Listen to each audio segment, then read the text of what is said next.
बिस्मिल्लाहिर्रहमानिर्रहीम। अस्सलामुअलैकुम dear students, welcome to Photon Academy. हम क्लास 9 की फ़िज़िक्स की जो न्यू बुक है उसका चैप्टर नंबर 3 स्टडी कर रहे हैं, डायनामिक्स। प्रीवियस लेक्चर के अंदर हमने law of conservation of momentum को पढ़ा था। इस लेक्चर के अंदर हम उसी टॉपिक के रिलेटेड जो एग्जांपल्स हैं, सॉल्व एग्जांपल्स हैं, उनको सॉल्व करेंगे। और ये अगर एग्जांपल्स आपको as a long question numerical problem के तौर के ऊपर पेपर में एग्ज़ाम में आ जाती हैं, तो उनको आपने किस तरह से हेडिंग्स बना के लिखना है। ठीक है, तो अभी जो है ये देखें, इन प्रॉब्लम्स को हम लोग अंडरस्टैंड भी करेंगे और जो प्रॉपर वे होता है न्यूमेरिकल प्रॉब्लम को लिखने का विद प्रॉपर हेडिंग्स, वो भी सीखेंगे और साथ में इनको समझेंगे भी। तो यहाँ पे आपकी बुक में जैसे एग्जाम्पल दी हुई है 3.5, इसमें जो है जस्ट एग्जाम्पल की स्टेटमेंट है और नीचे सोल्यूशन है। हमने एग्ज़ाम के अंदर इसको इस तरह से नहीं लिखना। तो एग्ज़ाम में हमने जिस तरह से लिखना है प्रॉपर हेडिंग्स के साथ, वो मैं आपके साथ शेयर करूँगा नोट्स। और नोट्स में हम लोग जो है वो प्रॉपरली जो है इसको साथ अंडरस्टैंड भी करेंगे और लिखेंगे भी। जी स्टूडेंट्स, तो ये हमारे पास नोट्स हैं एग्जाम्पल 3.5 और 3.6 के सोल्यूशन के। सबसे पहले जो है वो प्रॉब्लम की स्टेटमेंट, और ये मैं आपको बता दूं कि जो हमारी ओल्ड बुक थी उसके अंदर जो है ये एग्जाम्पल थी law of conservation of momentum की, और इस बुक के अंदर जस्ट जो है इसको प्रॉपर जो है वो सॉल्व एग्जाम्पल के तौर के ऊपर आपको दे दिया है। ठीक है, वैसे जो ओल्ड बुक थी उसके अंदर ये टॉपिक जो है, जैसे ही law of conservation of momentum जो है उसका टॉपिक कंप्लीट होता है तो उसकी जो है ये एक डिटेल्ड एग्जांपल थी।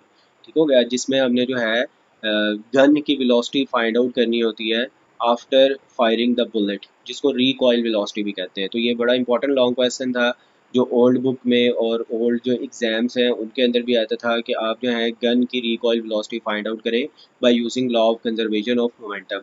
अब इसी जो एग्जाम्पल को जो है ज़्यादा आसान बना के आपको जो है वो दे दिया गया है, इसको भी आपने जो है वो सॉल्व करना है। तो उसको हम लोग जो है बड़ी आसानी से जो है वो सॉल्व कर सकते हैं। ये 5 नंबर का जो है वो आपको लॉन्ग क्वेश्चन के तौर पे ये पूछा जा सकता है। तो पहले जो है इसकी स्टेटमेंट देखें। A bullet of mass m1, bullet जो है, बुलेट कहते हैं जो गोली होती है गन के अंदर। ठीक है, उसका जो मैस है वो हमारे पास कितना है m1। ये समझें कि यहाँ से एक बुलेट जो है छोटी वो बाहर आ रही है और उसका मैस कितना है m1। Is fired by a gun of mass m2, जिस गन से ये फायर की गई है उसका मैस जो है वो m2 है। अब m2 का मतलब क्या है, मैस m2 होने का मतलब क्या है? देखिए, अगर ये बुलेट का मैस m1 है तो हो सकता है बुलेट का अमूमन जो मैस होता है वो आप लगा लें कि 100 ग्राम है। ठीक हो गया, और गन क्योंकि हैवी होती है तो ये कह लें आपके 5 kg है, 5 kg की गन है और 100 ग्राम की बुलेट उसमें से निकल रही है। उसके बाद क्या होता है, find the velocity of the gun, आपने गन की वेलोसिटी फाइंड करनी है। अब ये यहाँ पे क्वेश्चन हमारे माइंड में ये आता है कि गन की वेलोसिटी से क्या मुराद है। गन की वेलोसिटी से मुराद है कि जब बुलेट को फायर किया जाएगा तो बुलेट जो है वो बाहर की तरफ निकलेगी और गन जो है वो पीछे की तरफ रिकॉइल होती है। ठीक है, इसको बोलते हैं रिकॉइल वेलोसिटी। ठीक है, आपने देखा होगा कि जब भी कोई पर्सन जो है, जैसे ये पर्सन नीचे जो है वो फायरिंग कर रहा है बुलेट को, तो जैसे ही ये बुलेट को फायर करता है तो गन पीछे की तरफ झटका लगाती है। ठीक हो गया, क्योंकि ये बहुत ज़्यादा जो है अपने दोनों हाथों से इसको इसने पकड़ा हुआ है। अगर कोई नॉन प्रोफेशनल बंदा जो है जिसने पहले कभी जो है वो गन को नहीं चलाया, अगर वो इसको चला देता है, ठीक है, तो अगर उसने उसको सही तरह से होल्ड नहीं किया हुआ अपने हाथों से, तो वो जो जिस चीज़ को फायर कर रहा है वो फायर भी मिस हो जाएगा और वो जो है वो गन भी उसके हाथ से छूट सकती है। क्यों? क्योंकि जब हमने गन और बुलेट फायर करने से पहले दोनों रेस्ट पे थे, तो फायर करने के बाद भी गन और बुलेट जो है उनका, अगर वो रेस्ट पे थे तो उनका इनिशियल मोमेंटम ज़ीरो होना चाहिए और फायरिंग के बाद भी उनका मोमेंटम जो है वो ज़ीरो होना चाहिए according to law of conservation of momentum. जितना इनिशियल मोमेंटम होता है किसी सिस्टम का उतना ही फाइनल मोमेंटम होना चाहिए। ठीक हो गया, तो अगर गन में से बुलेट जो है निकल के आगे की तरफ मूव करना शुरू हो गई, इसका मतलब जो है बुलेट के पास मैस भी है और वेलोसिटी भी, उसके पास मोमेंटम आ गया, वो आगे की तरफ मूव कर रही है बुलेट, तो गन को पीछे जाना चाहिए ताकि वो मोमेंटम का जो सम हो जाए वो ज़ीरो हो। ठीक हो गया, इसलिए जो है वो गन रिकॉइल करती है। और अब हमने इस एग्जाम्पल के अंदर क्या फाइंड करना है कि वो जो रिकॉइल करती है उसकी रिकॉइल करने की वेलोसिटी कितनी है, ठीक है। वो गन जो है वो कितनी स्पीड से पीछे जाएगी ताकि वो मोमेंटम कंजर्व हो सके, उसका एक फॉर्मूला हमने बनाना है। क्योंकि हमें एग्जैक्ट जो है वो वैल्यूज़ नहीं गिवन कि मास जो है वो बुलेट का कितना है और गन का कितना है, ये जनरल वैल्यूज़ हैं और इन्हीं को यूज़ करके हमने एक फार्मूला ड्राइव करना है। जैसे मैंने बताया ओल्ड बुक के अंदर ये एक लॉन्ग क्वेश्चन था, अब जो है उन्होंने इसको जो है वो न्यूमेरिकल फॉर्म के अंदर बना दिया, पर काम हमने अभी भी वही सेम करना है, ठीक है, और ये ज़्यादा आसान है उसकी निस्बत। सो अब देखें तो हमने जो फाइनल वेलोसिटी जो है वो फाइंड आउट करनी है of gun in terms of bullet V1 just after firing. So यहाँ पे जो है अब हम गिवन डाटा लिख लेंगे और हमारा गिवन डाटा क्या आएगा। देखें सबसे पहले गिवन डाटा में जो जो चीज़ें ऊपर स्टेटमेंट में थी वो हमने लिख ली। मास ऑफ बुलेट M1 है, velocity of bullet after firing वो हमारे पास V1 है, मास ऑफ गन को हमने जो है वो M2 कह दिया और वेलोसिटी ऑफ गन जो है आफ्टर फायरिंग V2 ये हमने फाइंड आउट करनी है, ठीक है। यही हमारा इसमें टास्क है, रिक्वायर्ड भी यही है। उसके बाद जो है नेक्स्ट हम लोग चलें तो सोल्यूशन। अब सोल्यूशन जो है बहुत आसान सोल्यूशन है, जस्ट हमने law of conservation of momentum को यूज़ करना है और आपने इसको अच्छी तरह से समझना है। सो देखें यहाँ पे by law of conservation of momentum हमारे पास क्या होता है, टोटल मोमेंटम बिफोर फायरिंग।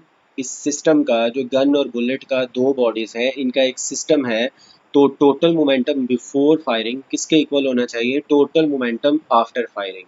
तो जैसे कि गन और बुलेट फायर होने से पहले, जैसे ट्रिगर दबाने से पहले गन और बुलेट दोनों रेस्ट पे थे तो उनका मैच तो था, बट वेलोसिटी जो है ना गन के पास थी ना बुलेट के पास, तो वेलोसिटी होने ना होने की वजह से उनका इनिशियल मोमेंटम हो जाता है ज़ीरो।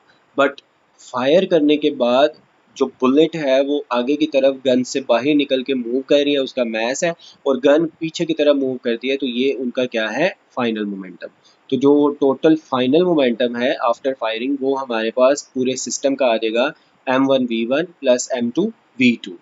अब हमने क्या करना है, अब हमने जो है अगर ये जो है ज़ीरो मैंने को इस साइड पे लिख दिया, हमने यहाँ से V2 फाइंड करना है। तो V2 अगर फाइंड करना चाहते हैं तो ये वाली जो टर्म है M1V1 इसको इक्वल की दूसरी साइड पे शिफ्ट करेंगे, तो ये हमारे पास जो है ये क्या बन जाएगा, ये बन जाएगा M2V2 is equals to minus M1V1। Minus इसलिए आया क्योंकि इसको हम इक्वल की इस साइड पे शिफ्ट कर रहे हैं।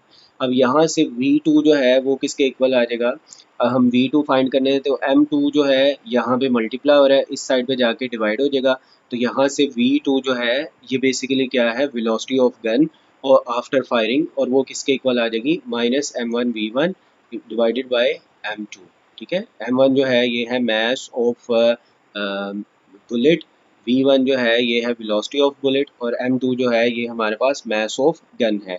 तो इन वैल्यूज़ को यूज़ करते हुए हम लोग जो हैं वो जो फाइनल वेलोसिटी है गन की, जिसको हम रिकॉइल वेलोसिटी कहते हैं, वो फाइंड आउट कर सकते हैं। आगे जो है हम लोग नेक्स्ट मूव करते हैं टुवर्ड्स एग्जांपल 3.6। ये हमारे पास है एग्जांपल 3.6। पहले जो है इसकी स्टेटमेंट देखें, बहुत आसान जो है ये न्यूमेरिकल प्रॉब्लम है, सॉल्व, तो उसको हम एग्जांपल कह रहे हैं। A ball of mass 3 kg moving with velocity of 5 metres per second. एक हमारे पास बॉल है जिसका मास कितना है 3 kg और वो कितनी वेलोसिटी से मूव कर रही है 5 मीटर पर सेकेंड की वेलोसिटी से। तो हम इसको जो है वो गिवन डाटा में लिख लेंगे। मास ऑफ फर्स्ट बॉल जो है M1 उसको हमने लिख लिया 3 kg, और वो क्या कर रही है, collides with a stationary ball of mass 2 kg। उसके रास्ते में एक और बॉल पड़ी हुई है जो कि रुकी हुई है, मूव नहीं कर रही, उसका मास 2 kg है। उसके साथ वो जो फर्स्ट बॉल है ये 3 kg जिसका मास है वो कोलाइड करती है, ठीक हो गया। अब ये जो है हमने लिख लिया, ये वेलोसिटी जो है फर्स्ट बॉल की लिख दी, उसके बाद मास ऑफ सेकंड बॉल ये भी हमने लिख दिया। अब हमने क्या फाइंड करना है, बोथ बॉल्स मूव टुगेदर, दोनों इकट्ठी चलती हैं। अब इकट्ठी चलने का मतलब ये है कि दोनों की जो कोलिजन के बाद वेलोसिटी होगी, जो स्पीड होगी, दोनों की सेम होगी, ठीक है। इफ फ्रिक्शन इज नेग्लिजिबल, अगर वहाँ पे कोई भी रोकने वाली फोर्स नहीं है, फ्रिक्शन नहीं है, find the velocity which with which both balls move after collision. अब जो है इसको समझने के लिए हम लोग जो है यहाँ पे कंसीडर कर सकते हैं, पहले तो ये डाटा हमने लिख लिया, ठीक है। अब नेक्स्ट पेज के ऊपर चलते हैं जहाँ पे हमारा सोल्यूशन है। सो ये देखें, इसको ना अंडरस्टैंड करने के लिए आप ये समझ लें कि हमारे पास जो है वो दो बॉल्स हैं, ठीक है। अब दो बॉल्स हैं, इसको हम कैसे जो है वो देख सकते हैं, तो देखें यहाँ पे जो है, अगर मैं आपको बताऊँ, ये समझ लें कि ये हमारे पास एक ये बॉल है, ठीक है, और दूसरी बॉल जो है वो ये है, ये जो है, जी हाँ, ये आप समझें। सो ये हमारे पास जो है ये फर्स्ट बॉल है और ये वाली जो है ये सेकंड बॉल है। फर्स्ट बॉल जो है ये मूव कर रही है और ये कितनी वेलोसिटी से मूव कर रही है, 5 मीटर्स पर सेकंड की वेलोसिटी से मूव कर रही है और इसका मास जो है वो 3 kg है। ये वाली जो सेकंड बॉल है हमारी, ये रुकी हुई है अपनी जगह पे। अब ये बॉल जो है यहाँ पे पहुँचती है और इसको हिट करती है। अब ये वाली बॉल जो है ये यहाँ पहुँचती है और इसको हिट करती है। जब ये इसको हिट करती है तो ये दोनों जो है वो सेम वेलोसिटी से आगे की तरफ मूव करना शुरू कर देती हैं, तो हमने वो वेलोसिटी फाइंड करनी है। सो अब देखें आप, हमने जो है हम यूज़ करेंगे law of conservation of momentum. और law of conservation of momentum के मुताबिक क्या होता है, टोटल मोमेंटम बिफोर कोलिजन, इस पूरे सिस्टम का जो मोमेंटम था टकराने से पहले, वो इक्वल होना चाहिए टोटल मोमेंटम आफ्टर कोलिजन। क्यों? क्योंकि यहाँ पे कोई फ्रिक्शन नहीं है, ये एक आइसोलेटेड सिस्टम है, हमें जो है स्टेटमेंट में बताया गया है। सो यहाँ पे आ जाएगा जो हमारे पास टोटल मोमेंटम बिफोर कोलिजन क्या होगा, m1v1 प्लस m2v2। m1 जो है ये मास है फर्स्ट बॉल का और वेलोसिटी है फर्स्ट बॉल की, ये मूव कर रही थी। और ये जो m2 है ये हमारे पास जो है वो मास है सेकेंड बॉल का और वेलोसिटी भी है सेकेंड बॉल की बिफोर कोलिजन। हालांकि ये चीज़ जो है आगे जाके आप देखेंगे ये ज़ीरो हो जाएगी क्योंकि ये तो रुकी हुई थी, तो ये जो है ये ज़ीरो हो जाएगा। और फाइनल मोमेंटम जो है उसने कहा है जब ये टकराती हैं तो इनकी वेलोसिटी सेम हो जाती है, तो इसलिए मैंने दोनों की वेलोसिटी को v लिखा है। यही इंपॉर्टेंट जो है ये बात है इस प्रॉब्लम के अंदर कि आपने जो है उनकी जो टकराने के बाद वाली वेलोसिटी है उसने कहा है कि वो टुगेदर मूव करते हैं, इकट्ठे मूव करते हैं। तो जब बॉल्स दोनों इकट्ठी मूव कर रही हैं तो इसका मतलब क्या है, उनकी स्पीड जो है वो सेम है टकराने के बाद, ठीक है। सो अब जो है हम जो है उसी चीज़ को मैंने दोबारा लिख दिया। अब यहाँ से हमने जो है वैल्यूज़ को पुट करना है। जब आप वैल्यूज़ को पुट करेंगे तो हमारे पास क्या चीज़ बन के आएगी। सो M1 जो था वो हमें दिया गया था 3 kg और MV1 जो है वो था 5 मीटर पर सेकेंड प्लस ये जो मैंने बताया था कि ये जो टर्म ज़ीरो हो जाएगी। जो दूसरी बॉल थी उसका मास जो है वो 2 kg था और वो क्योंकि रुकी हुई थी तो उसकी वेलोसिटी v2 जो है वो ज़ीरो है, इक्वल। और यहाँ पे m1 plus m2 into we करना है, तो m1 प्लस m2, पहली बॉल का मास 3 kg था, दूसरी बॉल का मास जो है वो 2 kg, इन दोनों को प्लस करेंगे और v जो है ये इनकी कॉमन वेलोसिटी है आफ्टर कोलिजन। और यही वेलोसिटी हमने फाइंड आउट करनी है। अब इनको मल्टीप्लाई करें तो यहाँ पे आ जाएगा 15 और ये टर्म ज़ीरो हो जाएगी, इज इक्वल्स टू ये आ जाएगा 3 + 2 5 और साथ में v। अब हमने v को फाइंड आउट करना है, तो ये 5 उस साइड पे डिवाइड हो जाएगा जाके, तो हम इसको ऐसे लिख सकते हैं 15/5 और ये जो है 5 1 ज़ार 5 5 3 ज़ार 15, तो ये हमारे पास आ जाएगा 3 मीटर्स पर सेकेंड।